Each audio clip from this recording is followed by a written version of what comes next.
जो हरि विमुख है, हरि नाम जप नहीं करते, नित्य नियमित भगवत चर्चा श्रवण नहीं करते, संत समागम नहीं करते, उनका जीवन क्या है?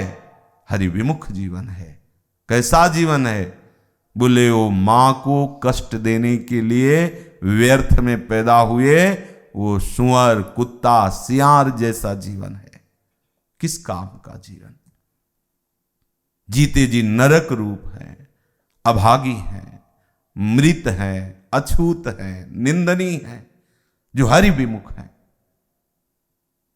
पाप में रुचि बढ़ती चली जाती है, ये पता नहीं चलता कि हम कैसी दुर्गति के आचरण कर रहे हैं। इनका परिणाम कितना भयावह होगा। जब परिणाम आता है तब केवल भोगने में आप होते हैं, कोई और सहयोगी नहीं, कोई सहयोगी। ना तुम्हारा धन, ना तुम्हारा कोई जन, ना तुम्हारी बुद्धि, कोई तुम्हें साथ नहीं देगी। जिस समय परिणाम आएगा केवल दुख ही दुख, और उस समय हरि का विस्मरण होता है, क्योंकि पापाचरण सबसे पहले बुद्धि पर आक्रमण करता है।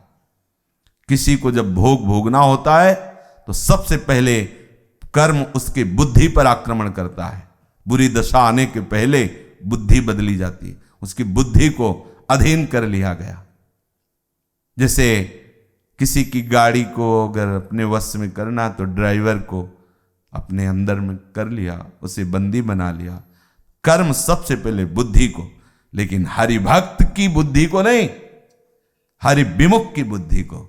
हरि भक्त चतुर सुजान सारथी, वो तुम्हारे बस में आने वाला नहीं, कर्म के बस में आने वाला नहीं। इस भजन सारथी सुजाना, जिनकी जिह्वा से हर समय प्रभु का नाम निकलता रहता है। किसी कर्म, किसी अशुभ, विनायक, देवी देवता, किसी की सामर्थ्य नहीं कि उसकी बुद्धि को अपने बस में कर सके, उसकी बुद्धि को अधीन कर सके। नहीं, वो हरि को समर्पित बुद्धि है। अगर कोई कर्म प्रभाव आया भी तो डरता हुआ आता है, और उतना ही जितना हरि आदेश कर देते उतना आके चला जाता है, पर बुद्धि भ्रष्ट नहीं होती। बुद्धि उससे आकृष्ट होकर हरि विमुख नहीं हो जाती कि भयंकर कर्म आया और हरि विमुख हो गई, बुद्धि नहीं। इसलिए हम अभागी की पंक्ति में न चले जाएं। हमारा परम भाग्य उदय हुआ हो भाग्य, भगवद आश्रित हैं हम। गर्व करो इस बात का। आपको बहुत दुर्लभ वस्तु मिली, हरि शरणागति बहुत दुर्लभ वस्तु है। इस ठसक में रहो। हम अनाथ नहीं हैं, हम जन साधारण नहीं हैं।